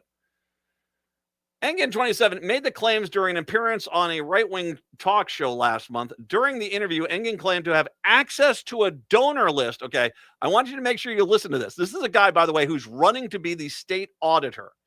This is a guy, he's a younger fella, 27 years old. They want him to be the heir apparent. So they're trying to get him into the auditor role, get them there for a few years, and then he could start thinking about maybe a higher seat. I think there's a few things about him that are negating outside of the fact that he kind of is a douche. So it's good luck with all that. During the interview, Engen claimed to have access to a donor list for a nonprofit called Ice Out Minnesota. He claims to have had access to a donor list for Ice Out Minnesota. This nonprofit helped coordinate the statewide protest in Minnesota on January 23rd in response to the ICE agents' actions in the state. Engen also said without evidence that these apparent donors were responsible for funding a coordinated insurgency effort that led to Preddy and Good being killed. There are over 55 people that I found on this donor file. So once again, he is very specifically talking about a donor file. There are over 55 people that I found on this donor file of Minnesota governing prominence, So he's saying there's 55 people from government or governing. So I'm guessing mayors, city council members, but prominent ones. So I'm going to guess House members and senators. And the fact that they are all willing to fund a coordinated insurgency effort to provoke, incentivize, and enable these riots. And by the way, when you say riots, Representative, I want to make sure you remind things. The people that were out there peacefully protesting who were then gang tackled and beaten by ICE agents, some might say that you probably enjoyed that. Some might say that.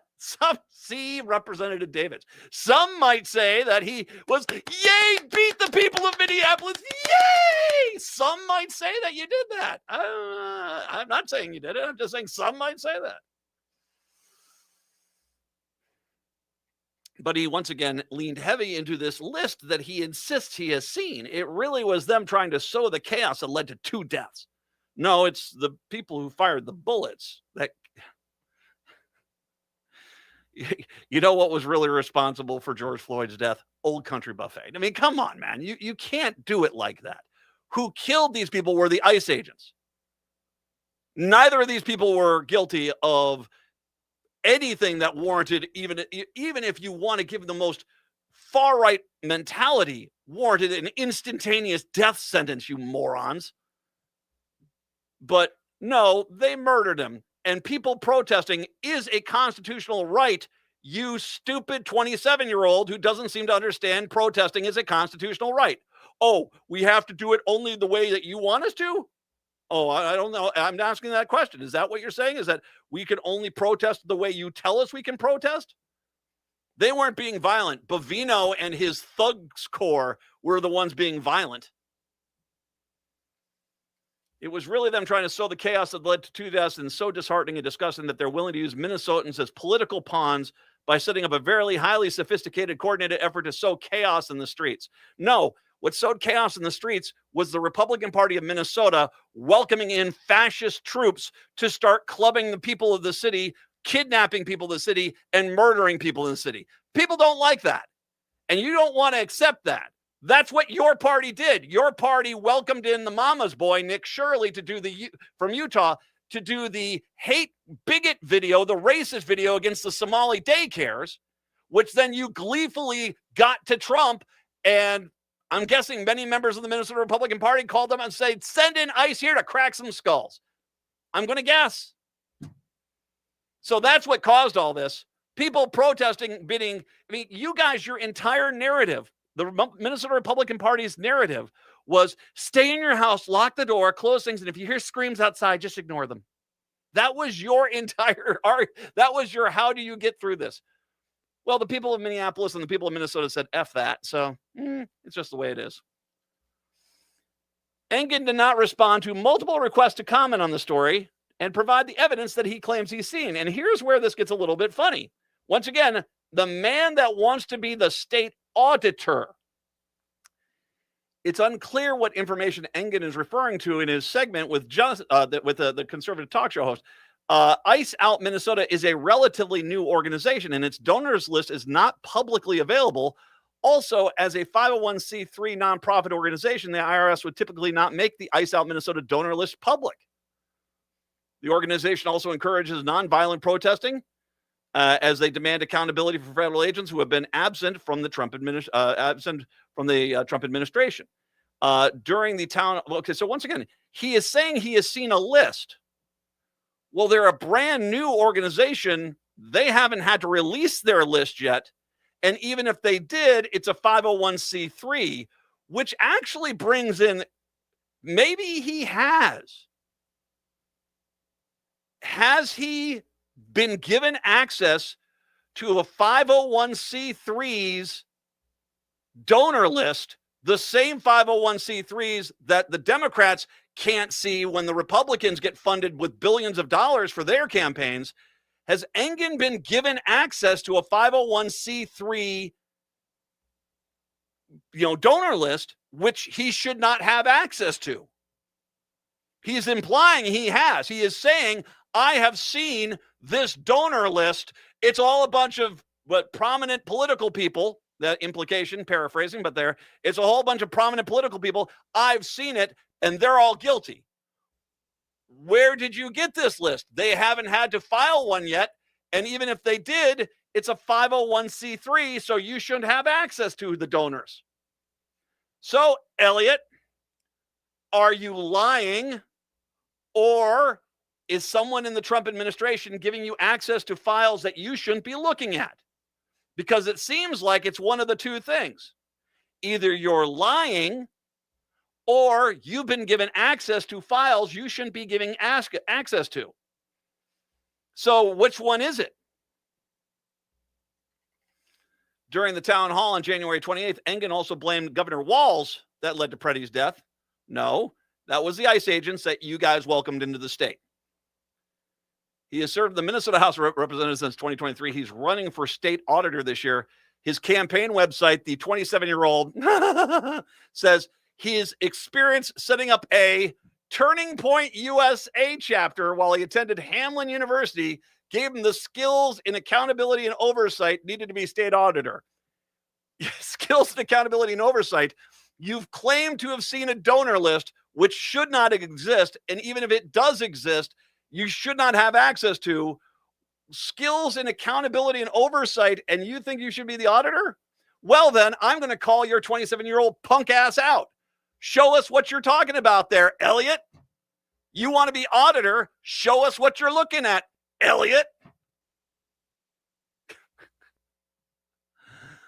I don't think you're either not telling the truth or you've been given access to something you were not supposed to be given access to. Those are really the only two options. You're either lying or you were able to look at a 501c3 donation list that you should not have been able to see. Which one is it there, Turning Point? Would anybody in this state or any state want somebody from Turning Point USA to be in charge of making sure government monies were spent efficiently?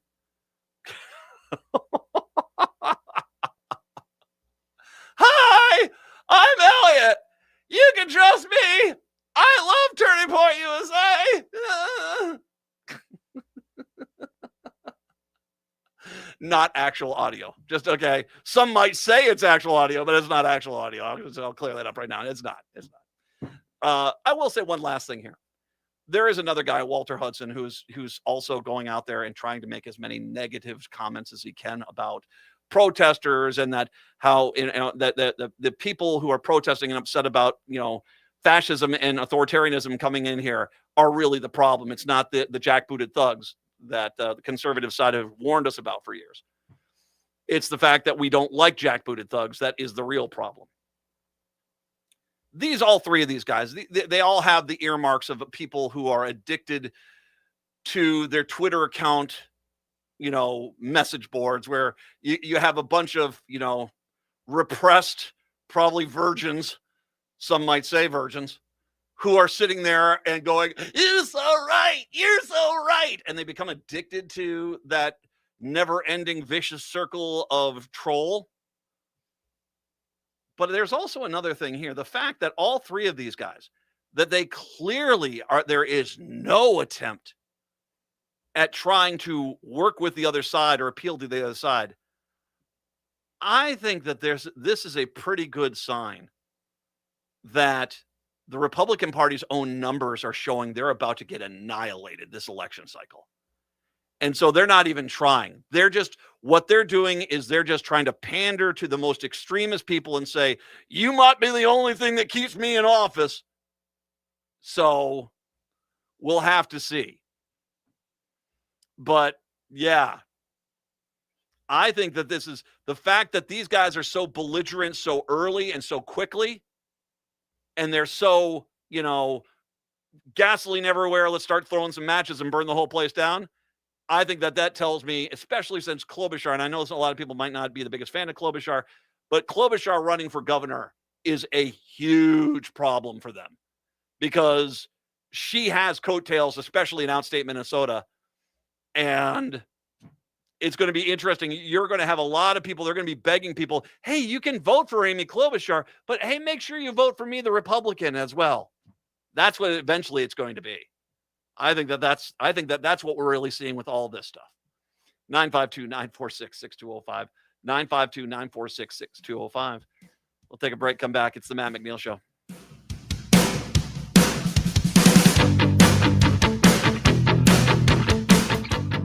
Hearts and beliefs collide in the poignant comedy, The Cake, playing at Theater in the Round. Della is a talented Southern baker whose life changes when she's asked to create a wedding cake for her late best friend's daughter, who's marrying a woman. The production offers a tender and funny look at the complex intersection of faith and family. The Cake runs February 20th through March 15th at Theater in the Round. Tickets and more information at theaterintheround.org. In today's uncertain times, Woodland Stoves and Fireplaces believes that a fire can add comfort and security to your life. At Woodland, our mission is to connect you to a place for fire that works. Woodland Stoves and Fireplaces installed our wood stove years ago, and we still love it. Watching the fire, feeling the heat, is a joy we experience every day. And knowing we have a reliable heat source makes us feel snug and safe. There are many choices in wood, gas, or electric. For diversity in styles, at Woodland Stoves and Fireplaces, we display over 180 models, and 35 of these are burning displays. You can experience the glow and warmth of a live fire. Whether wood, gas, or electric, find a fire that warms your heart, a fire that adds comfort and security to your life. See the many choices at Woodland Stoves and Fireplaces, located on the corner of East Franklin and Riverside Avenue in Minneapolis, and online at woodlandstoves.com. Woodland Stoves and Fireplaces since 1977. For over 48 years, our slogan has been, out of the ordinary products and services. Our mission is to get you a fireplace that works in your life. Hi, this is Frank Brown of Minuteman Press Uptown with a question for our listeners. How important are business values to you? When you need high-quality digital print, it matters who you work with. You see, Minuteman Uptown is unique. We're one of the only union print shops in Minnesota providing our team with living wages and benefits. We believe in second chances for justice-impacted individuals who want to contribute to the community, and we are active in local issues. We've been in the streets standing up for racial, social, and economic justice. At Minuteman Uptown, our mission is to connect all communities through technology-driven print solutions. An example of that mission is when I moved Minuteman Uptown to North Minneapolis. We're invested in this local community, and we help small businesses and local organizations throughout the Twin Cities reach their audiences. Reach out to Minuteman Uptown and partner with a printer that shares your values. Call us today at 612-870-0777 or visit us at mpuptown.com. That's mpuptown.com. With your AM 950 weather, I'm Brett Johnson. Look for cloudy skies tonight with a low around 18, Saturday partly sunny with a high near 26, and Sunday partly sunny with a high around 24. The bakery at Cafe Latte features legendary cakes, cupcakes, and fresh-baked breads crafted with real ingredients. You won't find artificial flavors, colors, or preservatives at Cafe Latte, just pure quality. Whether it's a sweet treat or a gourmet meal, head to Victoria and Grand for Cafe Latte or at cafelatte.com. You're listening to AM 950, the progressive voice of Minnesota.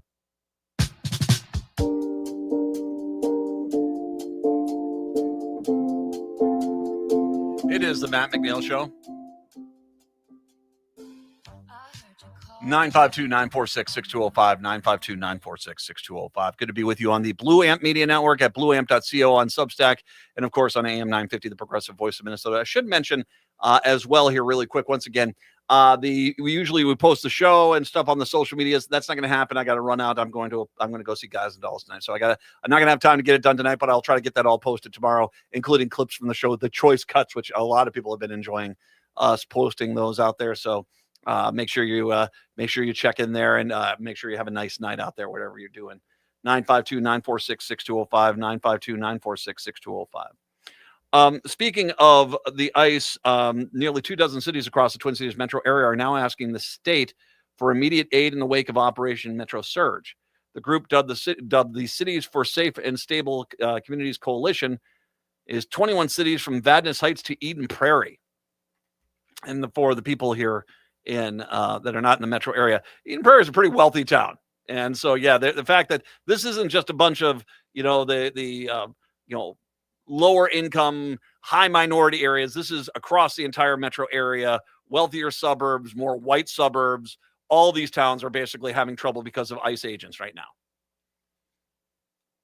ICE representatives gathered at the Minnesota State Capitol. ICE city representatives gathered at the Minnesota State Capitol on Thursday, requesting the state establish an immediate municipal aid program with the goal of helping local economies and restoring public trust following the Trump administration's authoritarian attempted takeover of the state of Minnesota.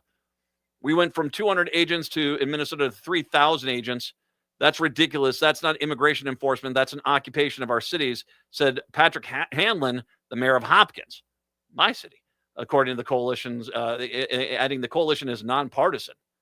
Hanlon added that he's heard of major business losses with many construction workers leaving the state and leaving projects underway in his city to sit idle. I know a guy who runs a construction company, has nice little contracts, most of them outstate. He does stuff with roads and stuff like that.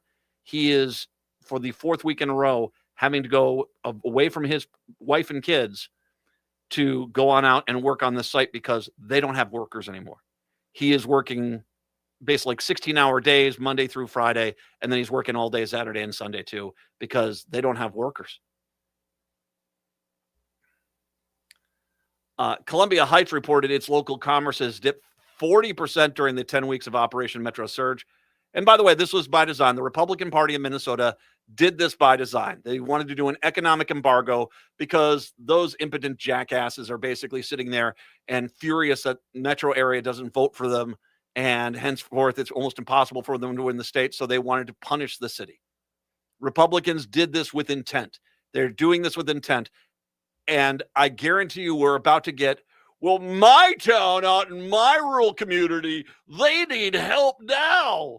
Well, we need to help everyone. Well, we're not going to help the metro area. I can already see it. The repercussions are having an impact on the city budgets as well. Brooklyn Park city leaders say their police overtime budget had ballooned by more than 215 hours because of the immigration enforcement surge. City leaders say they're asking for resources to fix a crisis they did not create but are responsible for repairing. An unfunded mandate, you say? Courtesy of the Republican Party of Minnesota. As local leaders, we are the closest level of government to the people. We are the guardians of the rule of law, said Brooklyn Center Mayor April Graves. The coalition of cities includes Bloomington, Brooklyn Center, Brooklyn Park, Columbia Heights, Crystal, Eden Prairie, Edina. That's probably the wealthiest white suburb in this city. Whitest city, suburb, I should say. Falcon Heights, Golden Valley, Hopkins, Lauderdale, Maplewood, Minnetonka, another predominantly white suburb with a lot of money. New Brighton, New Hope, Plymouth, Richfield, St. Anthony Village, St. Louis Park, Vadnais Heights, and Robbinsdale. You guys did this. Republicans, you did this. You guys did this. You need to get out there and help fix this.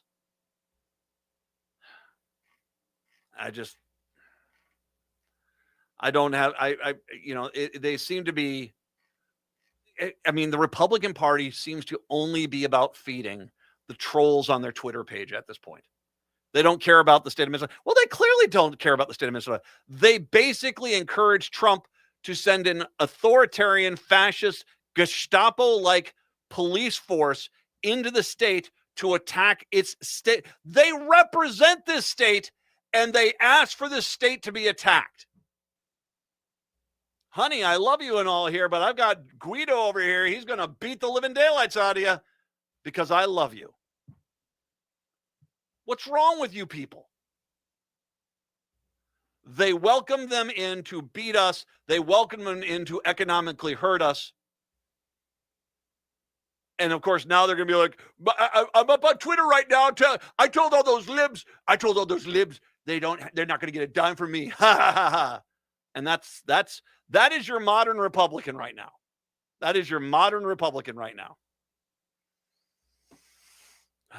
They're a bunch of heartless jerks. I will say as well, and we need to make sure we keep this on the horizon. A newly expanded SNAP work requirements and the elimination of several exemptions are part of the One Big Beautiful bill passed by Republicans in Congress, signed into law by Trump. In addition to increasing the age for able-bodied adults to work from 54 to 64, So basically, if you want to get food aid and you're, say, 62 years old, well, not good enough. You need to go pull a few shifts over at Walmart. Well, I guess you can go do some roofing and stuff at 62, 63. There you go. The law eliminates exemptions for veterans, people experiencing homelessness, young adults aging out of foster care, and parents and caregivers with children between the ages of 14 and 18. So once again, the Republicans have stripped SNAP benefits for veterans, which is, I'm a vet myself, U.S. Army. And these guys have basically said to the brave men and women who serve our country that if they're going through a hard time, that screw you, no food for you. The law eliminates the exemptions for the veterans, people experiencing homelessness, because once again, in the right-wing Republican world fantasy, they're all just lazy people that just want to sleep on the sidewalk. It's so cool to sleep on the sidewalk in the middle of winter in Minnesota. That's what they're wanting to do. It's not my fault. All you guys, you suck at being Christian. Can I just say that? All you guys. The Gospel of Matthew. Feed the hungry, take care of the sick, shelter the homeless, clothe the naked, heal the sick, welcome in the stranger. You guys, that's an actual direct order from him, and you guys can't ignore it fast enough. You guys suck at being Christian. How about this? For Lent, why don't you stop being douche nozzles? How about that? You can give that up for Lent and be nice and feed a hungry person, or shelter, help try to find shelter for a homeless person, or donate some clothes for a homeless person who doesn't have clothes. Or, God forbid, try to get some kind of fund into an organization that helps people get affordable health care, or welcome in the stranger. So tired of you guys going into church and acting like for 50 minutes because you plug your fingers in your ears, close your eyes and scream, I can't hear you, that you're somehow pious. Veterans no longer have an exemption. People experiencing homelessness no longer have an exception. Young adults aging out of foster care no longer have exceptions. And parents and caregivers with children between the ages of 14 and 18, nope. Recipients who don't meet the work requirements now have until April 1st to do so. If they don't, they'll be ineligible to reapply for SNAP benefits until 2029. It's, okay, in case you need a calendar here, it's 2026 right now. They're basically saying, if you're hungry, you need to hold it for 3 years because Christians. You wonder why people are fleeing churches at this point. There are about 12,700 Minnesotans between the ages of 18 and 64 who will be in trouble come April, according to the Food Group, the Twin Cities-based nonprofit that fights hunger and provides nutritional support for Minnesotans. Another 15,000 people in the state may lose benefits due to the elimination of the exemptions. So, congratulations, Republican Party. You have just made 27,700 people starve. 27,700 people starve. And I get it. In your twisted little broken conservative minds, you've already convinced yourself that they're all just lazy people. We learned when Trump stripped SNAP benefits from everybody that it wasn't your narrative of, and once again, the Republican MAGA narrative, it's black people in the city. But it was actually the most common recipient of SNAP benefits is a single mom with kids in rural America. I don't know how you become such cold, heartless sons of bees. I don't. But you guys just suck at being decent human beings. You guys suck at it.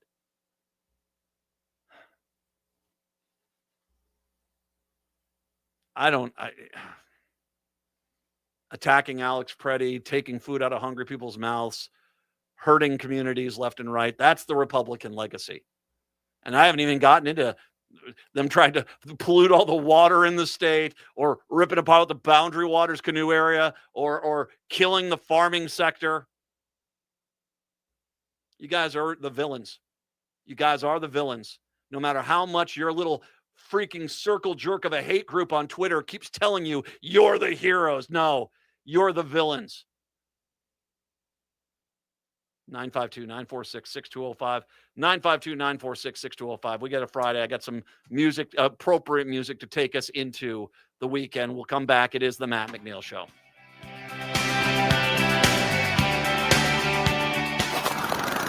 Hey, Chanhassen and Eden Prairie, it's Alex with Buzz Cut Mowing. Why wake up early, freeze, and shovel snow when I can handle it for you? I provide fast, reliable snow removal so your driveway and sidewalk stay clear, safe, and stress-free all winter long. Relax, enjoy your morning coffee, and let me do the heavy lifting. Visit buzzcutmowingmn.com today and make this winter easier, warmer, and worry-free with Buzz Cut Mowing, because nobody likes shoveling snow. Lewis Black, live. When I was in elementary school, then I was like 9. And the teacher said, in case of a nuclear attack, get under your desk. And I said, why would I do that? And she said, because you'll burn faster. Don't miss this chance to see the legendary Lewis Black. It's like spotting a unicorn. Live in the Mystic Showroom Friday, May 1st. Get tickets now at the Mystic Box Office or online at mysticlake.com. Celebrate Valentine's with the perfect musical. The Chameleon Theater Circle is proud to present I Love You, You're Perfect, Now Change. Bright, sexy, witty, and fun, this show will appeal to anyone who has ever fallen into the deep end of love and come up gasping for air. Shows run 3 weekends starting February 13th at Inver Hills Community College. Just Google Chameleon Theater to see times and reserve tickets. I Love You, You're Perfect, Now Change with the Chameleon Theater Circle. Get your tickets now. Hey everyone, it's Ellie Krug, the host of The Legal Trends Woman that airs on Saturdays at 3 o'clock. As some of you know, when I'm not doing radio, I'm writing things. A decade ago, I published my first book, Getting to Ellen, a memoir about love, honesty, and gender change. More recently, my newest book, Being Ellen, A Second Chance at Life, was released. I'm thrilled about that. So much so that I partnered with one of AM 950's friends and advertisers, Big Hill Books in Minneapolis, for an author event where you can come and meet me and hopefully buy a book or two. The author event at Big Hill Books will take place on Sunday, March 1st from 2 to 3 in the afternoon. Big Hill Books is a lovely place with all things literary. Please come. I'd love to personally inscribe a book for you and to chat about what it means to live authentically, true to oneself. Again, please join me on Sunday, March 1st at Big Hill Books, which is located at 405 Penn Avenue South in Minneapolis. I look forward to seeing you.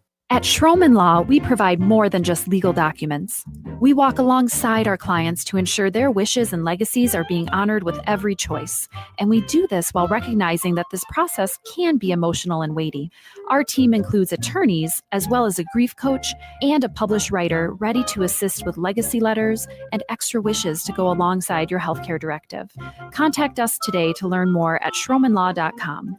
That's SCHROMEN law.com.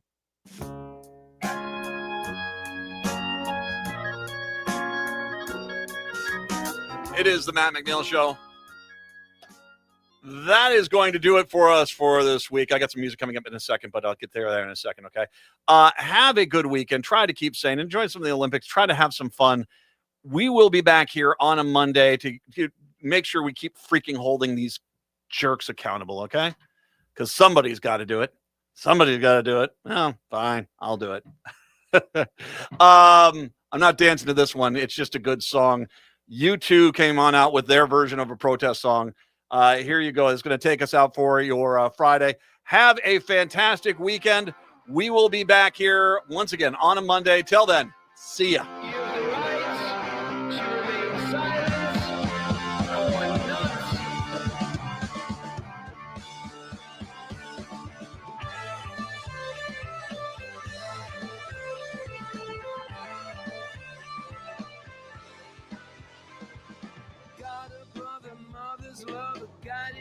To pick you up, to crush her like a coffee cup. Why?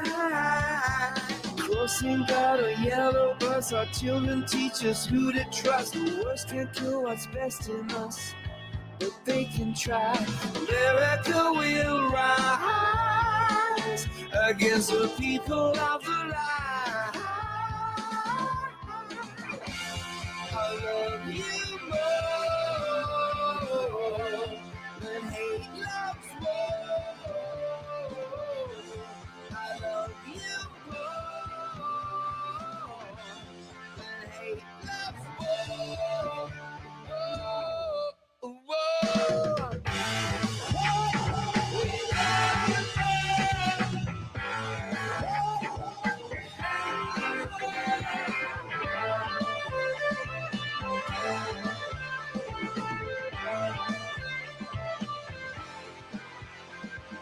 Renee Good, born to die free, American mother of three, 7th day January, a bullet for each child. You see the color of her heart.